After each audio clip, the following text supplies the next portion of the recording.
melhor experiência, recomendamos que ouça de fone.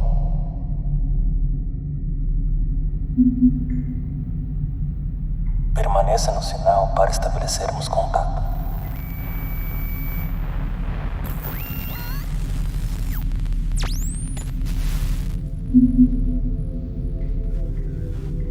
Para além das fronteiras de qualquer dimensão, O sinal está transmitindo.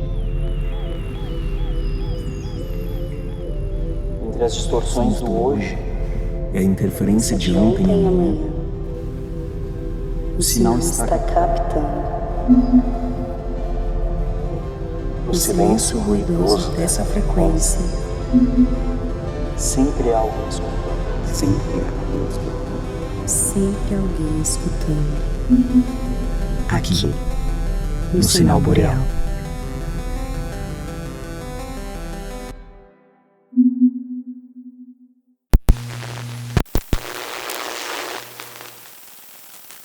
Meu bem, hoje eu estou no começo de tudo.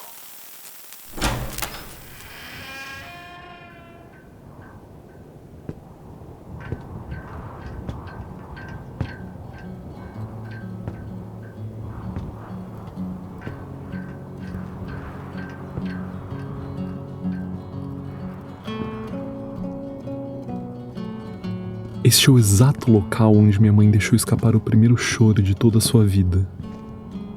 Muitos anos antes, neste mesmo recinto, a mãe dela fez o mesmo. Esta história começa no interior do Ceará. Daqui você teria que caminhar por cerca de 2 horas para chegar à cidade mais próxima. A parteira não veio da cidade, mas ainda teve que caminhar por um bom tempo até chegar aqui. Eu a imagino atravessando um umbral. Imagino os gritos amortecidos por estas paredes. O ritual do nascimento é repetido por minha avó e bisavó no mesmo espaço, separado apenas pelas horas e pelos dias. Esta casa emana ecos geracionais. Ela conhece segredos profundos. É a bifurcação de caminhos inúmeros. A partir destas portas e janelas, vários ramos se lançaram ao mundo. Um deles se desenvolve até chegar em mim.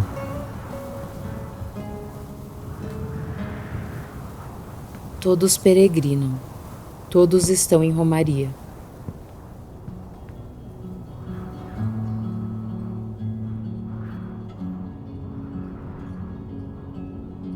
Quando a minha história se inicia?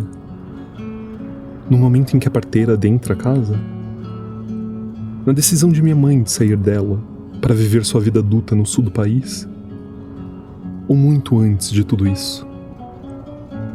Eu busco por todas as mulheres que vieram antes, e até onde consigo encontrá-las, todas as mulheres de minha família são cearenses, nascidas, criadas e enterradas no Ceará. Posso ter o dado geográfico de suas localizações, mas quem foram essas mulheres em seus tempos? E de que forma elas moldam, se é que moldam, quem eu sou?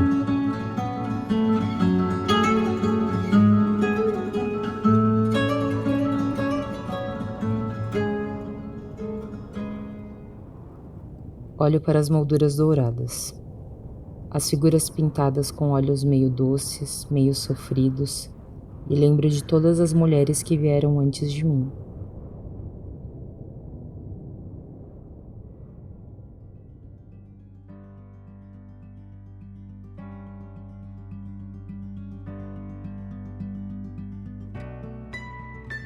Mesmo partindo de lugares bem distintos, acredito que seja nesse ponto que eu e Jarid Arraes nos aproximemos. Nos 30 contos que compõem seu livro Redemoinho em Dia Quente, todos protagonizados por mulheres cearenses, a autora aborda noções de identidade, pertencimento e origem. Em Mais Iluminada que as Outras, investiga o histórico do estado do Ceará, entender como se relacionar com o local no qual nasceu. Gelete para Peito, outro conto do livro, também volta o olhar ao passado para um relato intimista dos afetos e costumes de uma mesma família, através das gerações. Já em Despedida de Juazeiro do Norte, a autora lida com um passado muito mais próximo, vivido pela protagonista, que olha para sua terra natal e se questiona quanto daquele lugar ainda é parte de si, agora que já não mora mais lá. Nenhum dos contos que eu nomeei é o primeiro do livro. Ainda que algumas pessoas argumentem que em uma coletânea de contos, você pode começar de qualquer lugar. Você escolhe o começo. Só que a verdade é que esse livro não começa com conto algum. Ele começa com algo pelo qual tenho imenso apreço. A primeira coisa que eu busco quando abro um livro. Porque antes do início da história contida nas páginas, existe uma outra história anterior que a tornou possível. Uma história da qual temos um breve vislumbre em um apanhado de palavras. Tudo começa com a dedicatória. Aos que alimentam e aos que não conseguem arrancar raízes. Quais raízes são minhas? Quão fundas elas são?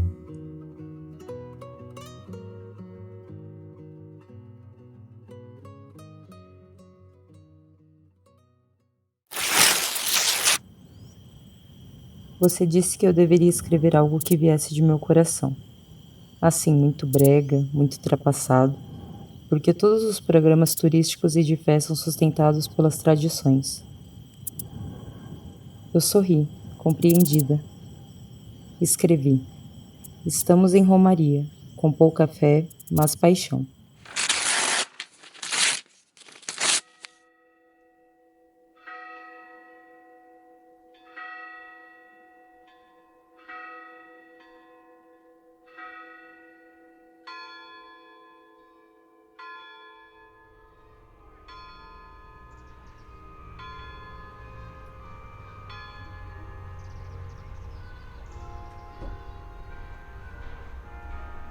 Dois dos elementos mais recorrentes nos contos de Arraes são a infância e a religiosidade.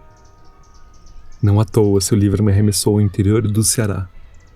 Durante o mês de julho, época de férias da escola, período da festa de Nossa Senhora do Carmo. 9 noites de missa, missa seguida pelo parque e a diversão que borbulhava as noites da pequena cidade. Noites antecedidas por dias com visitas aos muitos parentes que ainda moravam ali. Sabe quando você sente um cheiro que te transporta imediatamente para um momento remoto? É estranho pensar que uma palavra possa causar essa mesma reação. Mas foi assim que me senti ao ler mototáxi, topique ou outras expressões que ficaram tanto tempo fora da minha vida.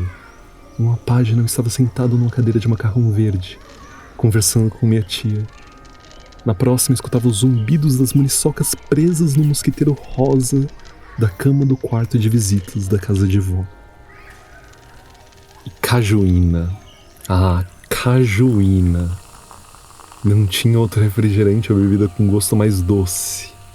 Era acompanhamento de mesa cheia, música de fundo, pizza com ketchup e maionese por cima. Cadeiras na calçada na brisa gostosa da noite depois de um dia quente. Cajuína tinha um sabor incomparável. Era a mistura da sensação de espera com o gosto da realidade. O conhecimento de que só poderia tomá-la uma vez ao ano, durante o mês de julho, tornava cada gole muito mais especial. As coisas poucas são doces, tia.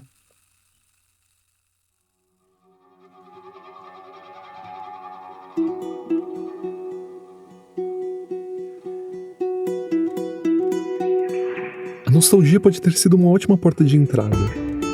Mas se esse redemoinho me carregou até aqui, é porque os traços em tinta nas páginas conjuraram mulheres de carne e osso, de uma imensidão que não dá para ser contida nos confins de um instante. Gente demais para fecharmos a porta dos nossos pensamentos para elas.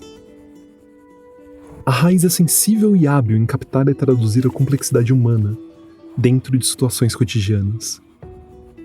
Através de sua escrita sucinta que não economiza beleza, ela demonstra que não precisa de floreios para exprimir potência. O domínio com que escreve pode ser notado na sutil inversão entre substantivo e adjetivo dentro de uma frase. ou em uma repetição imagética simbólica dentro de um conto. E a diversidade que acompanha a obra está tanto em sua execução, quanto em suas protagonistas, com narração em primeira e terceira pessoa, com conto em formato de carta ou como descrição de dicionário, com personagem bem no começo da vida ou bem no fim. As constantes são o local de origem, o gênero e os incômodos que fazem as veias pulsarem e os pés pisarem com firmeza, levantando a terra toda.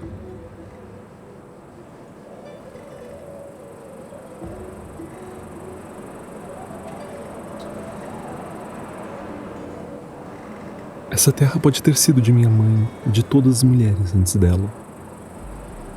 Mas aqui eu só sou turista. Incerto de para onde ir. Indeciso do que dizer. De tanto escutar o vocabulário em casa, eu o conhecia razoavelmente bem.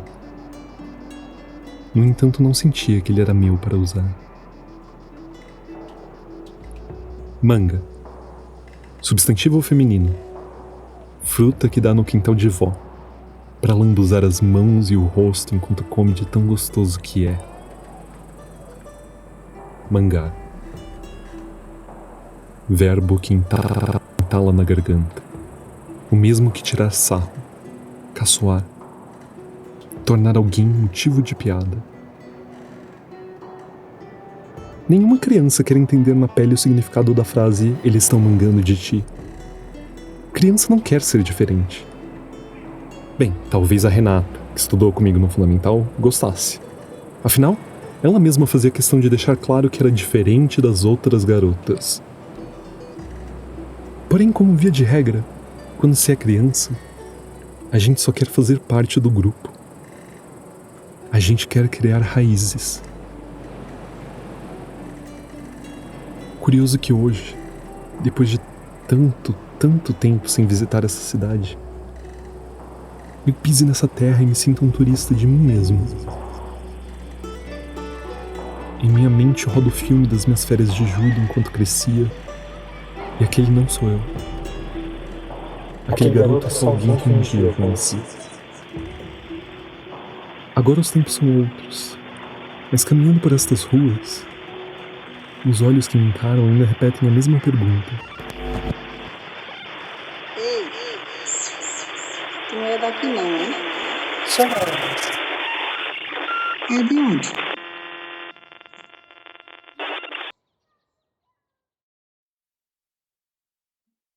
Boa pergunta.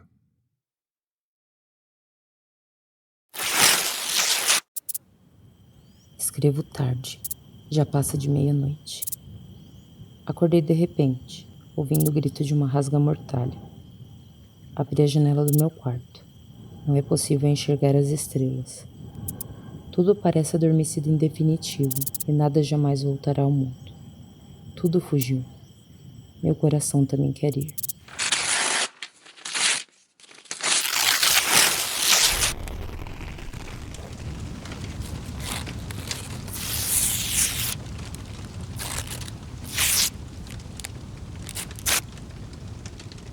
A primeira morte que eu conheci foi de uma mulher cearense. Devo chamá-la de mulher, sendo que ela nem tinha completado 18 anos? Quando uma criança morre, foto de celular não presta. A morte é recorrente nos contos de Redemoinho, assim como é na vida. E só porque algo é rotineiro não quer dizer que seja fácil. Nada te prepara para a primeira morte. Menos ainda quando ela vem de um lugar do qual jamais deveria vir. As mulheres da minha família traem um pouco de tragédia. Não duram muito.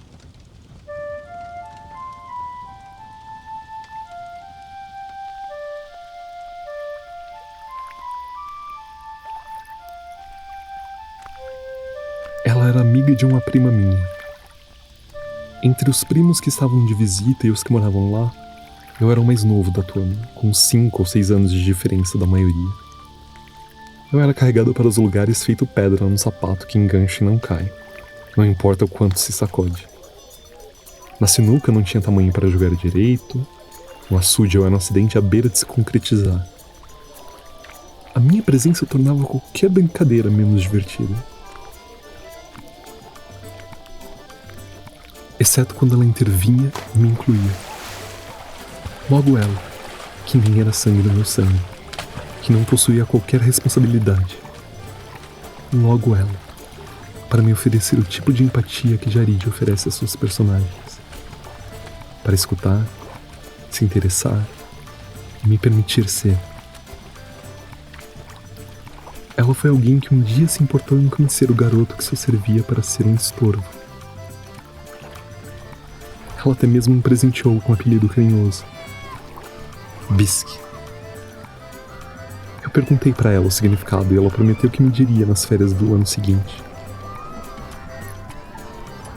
Não tinha como saber que quando eu voltasse ao Ceará, ela não estaria mais lá.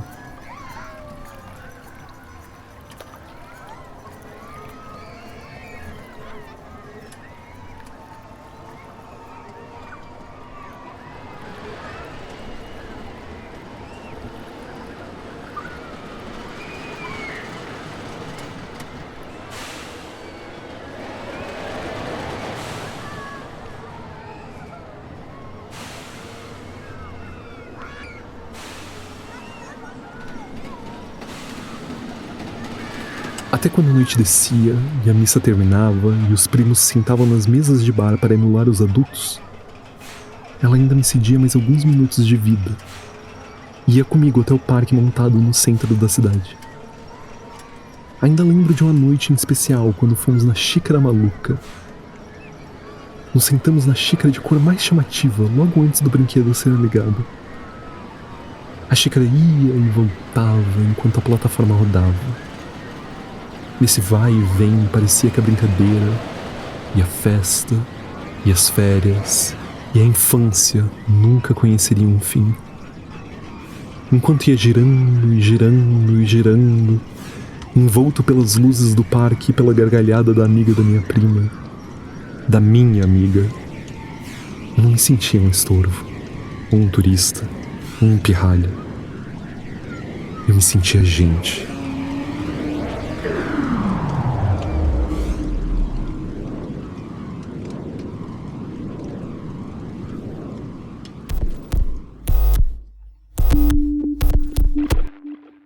Meu bem, quando a gente deixa de ser gente? Nessa peregrinação entre quem um dia fomos e quem um dia veremos a ser, quem nos tornamos no meio do caminho? Em que momento deixamos de pertencer não só a um lugar, mas a nós mesmos, e ficamos à deriva? Quais histórias podemos clamar como nossas? Quando elas se iniciam?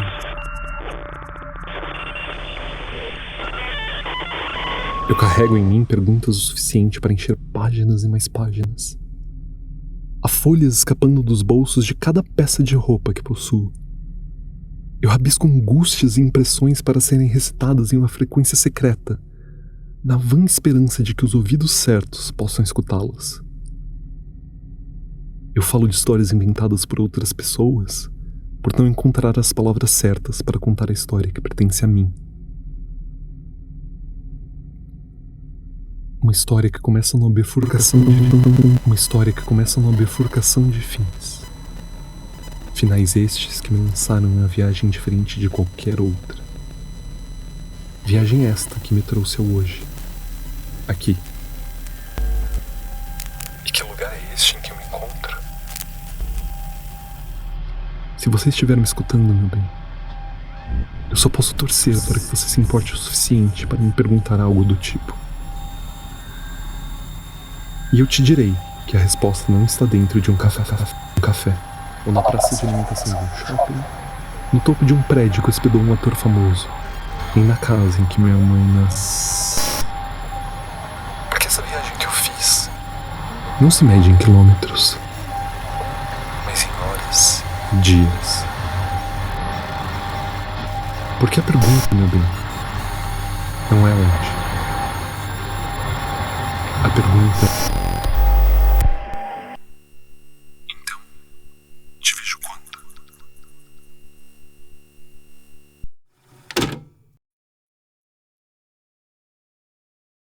Esse episódio é dedicado à memória de Cícera.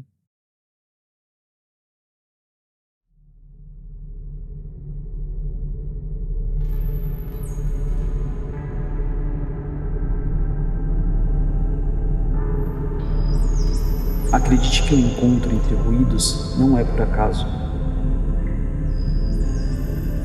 Que o tempo será preenchido por vozes desconhecidas. Que o espaço será ocupado pelas interferências das histórias. E pela colisão do seu sinal com o sinal boreal.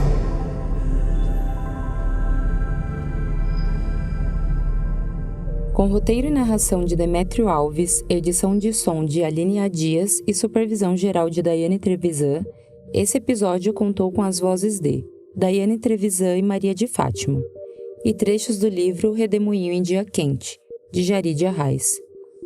Você pode adquirir o livro através do link afiliado que você encontra na descrição. Nós faremos uma pausa durante o mês de setembro, antes de retomarmos com a segunda metade da temporada em outubro. Portanto, siga a gente nas redes sociais do @Sinal Boreal e ative as notificações para não perder nenhum conteúdo. E se você gostou desse episódio, deixe uma avaliação ou comentário no aplicativo que você usa para ouvir e recomende para seus amigos. Tudo isso ajuda a fortalecer o nosso sinal. Até o próximo contato.